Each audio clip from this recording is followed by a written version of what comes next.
I'm Sergeant Bradley Pouchet from Sterling Heights, Michigan. Currently stationed at Lackland Air Force Base. And this is MWD Lennon, and I'm a military working dog. In a deployed environment, our job is actually kind of stressful because essentially we're searching for explosives. And when you actually sit down and think about that, it kind of hits home for a second. When you're doing your job, you're kind of just in the zone, doing what you've been trained to do. You just don't really think about it, you just sort of do it.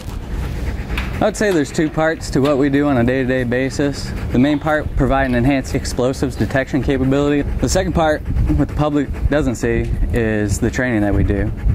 We pretty much do endless hours of training for the simple fact that we want them to be as good as possible at finding whatever they need to find.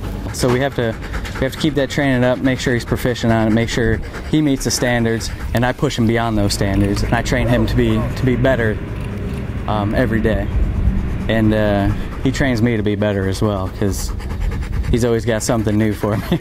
Lennon and I have been together for approximately 9 months. I wouldn't have it any other way, working with a dog. He's my partner. He means just as much to me as any other security force member. I give up my life for him, he'd give up his life for me. Yeah, he's a good guy. He keeps me sane.